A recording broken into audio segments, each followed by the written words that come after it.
मेरा favourite hero. बहुत समय पहले किसी शहर में 8 साल का पिंकू और 7 साल की पिंकी अपने मम्मी पापा और दादा के साथ रहते थे। पिंकू को एक्शन फिल्में देखना बहुत अच्छा लगता था।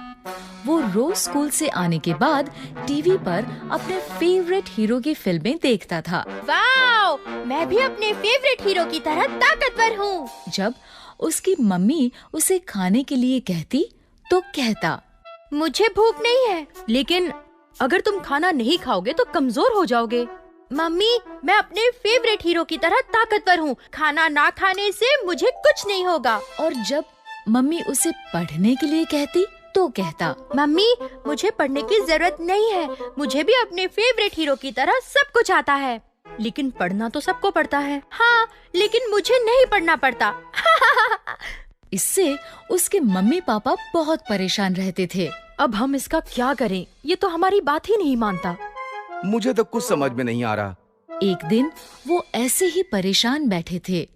तभी पिंकू के दादाजी उनके पास आए और बोले, क्या हुआ? तुम दोनों इतने परेशान क्यों बैठे हो? मम्मी पापा ने उन्हें सारी बात बताई। क्या बताऊं पापा, पिंकू ना तो ठीक से खाता है और ना ही पढ़ाई पर ध्यान देता है। बस सारा दिन टीवी पर अपने फेवरेट हीरो की फिल्में देखता रहता है। हमने उसे बहुत समझाने की कोशिश की, लेकिन वो हमारी बात ही नहीं मानता। अब आप ही कुछ कीजिए। तुम दोनों चिंता मत करो, मैं कुछ करता हूँ। ये कहकर दादाजी पिंकू के पास गए। उन्होंने देखा कि पिंकू हमेशा की तरह टीवी देख रहा था। ये ऐसे टीवी के आगे से नहीं उठेगा। इसे उठाने के लिए मुझे कुछ करना होगा। वो बाहर बिजली के मीटर के पास गए और उन्होंने बिजली काट दी। उनके ऐसा करते ही घर की बिजली चली गई, जिससे टीवी भी बंद हो गया। ये लाइट क्यों चली गई? इतनी अच्छी एक्शन फिल्म आ रही थी। मम्मी, लाइट को क्या हुआ? तभी दादाजी उसके पास आए। क्या हुआ पिंकू? देखो ना दादाजी, मेरे फेवरेट हीरो की इतनी अच्छी फिल्म आ रही थी और अचानक लाइट चली गई। तो क्या हुआ? आओ हम कुछ खेलते हैं। नहीं, मुझे तो वो एक्शन फिल्म ही देखनी थी। चलो ठीक है, क्यों ना हम एक कंपटीशन करें? कंपटीशन? हाँ, एक कंपटीशन।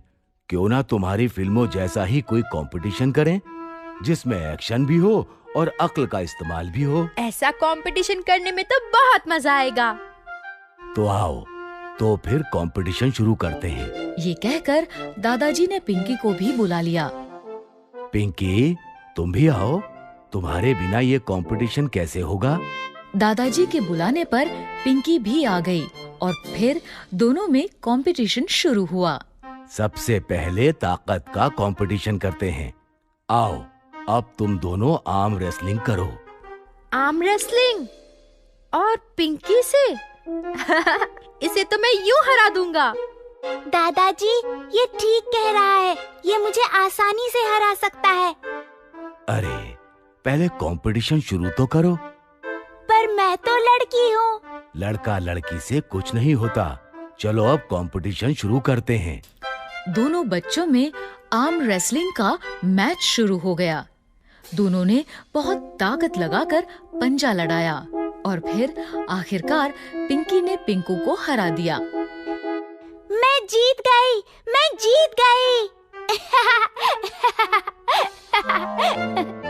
इस जीत से पिंकी बहुत खुश थी, लेकिन पिंकू को पिंकी से हारकर बहुत हैरानी हुई। मैं हार कैसे गया? मैं नहीं हार सकता। पर अब तो तुम हार गए और मैं जीत गई। ठीक है, ठीक है। चलो अब दिमाग का कंपटीशन करते हैं।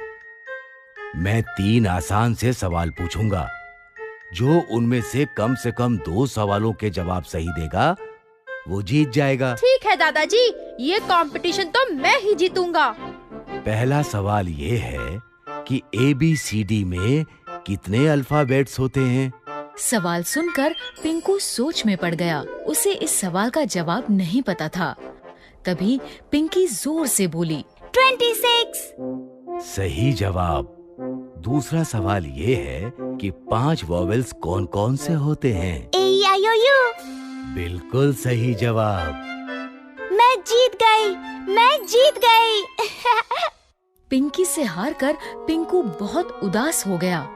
ये देखकर दादाजी बोले, चलो एक आखिरी सवाल भी पूछ ही लेते हैं। बताओ हमारे देश भारत की राजधानी क्या है? इस पर हमेशा की तरह पिंकी एक बार फिर सवाल खत्म होते ही बोल पड़ी, हमारे देश की राजधानी है नई दिल्ली। बिल्कुल सही जवाब। मैं जीत गई, पिंकू हार गया। मैं पिंकी से कैसे हार गया?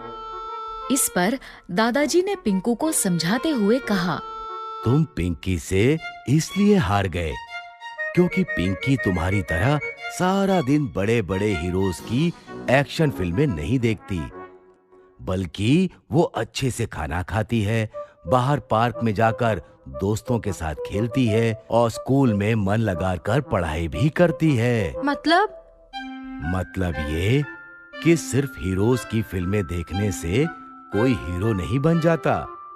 उसके लिए अच्छे से खाना खाना पड़ता है, खेलना पड़ता है और स्कूल में पढ़ाई भी करनी पड़ती है। तुम्हारा फेवरेट हीरो भी सिर्फ टीवी देखने से हीरो नहीं बना, वो भी अच्छा खाना खाकर और बहुत सारी पढ़ाई करने के बाद इतना बड़ा हीरो बना है। आखिरकार पिंकू दादाजी की बात समझ गया। उसने कहा, दादाजी आप ठीक कह रहे हैं। अब से मैं रोज अच्छे से खाऊंगा, स्कूल में भी अच्छे से पढ़ाई करूंगा और जो समय बचेगा सिर्फ उसमें ही टीवी देखूंगा। शाबाश पिंकू, आखिर तुम्हें ये समझ आ ही गया। इस तरह पिंकू की हमेशा टीवी देखने की आदत छूट गई। अब वो दिल लगाकर पढ़ने लगा और समय पर खाना भी खाने लगा। तो बच्चों, इस कहानी से हमें ये शिक्षा मिलती है कि सिर्फ टीवी देखने से हम अपने फेवरेट हीरो जैसे नहीं बन सकते। उन जैसा बनने के लिए ठीक से खाना, खेलना और पढ़ना बहुत जरूरी है।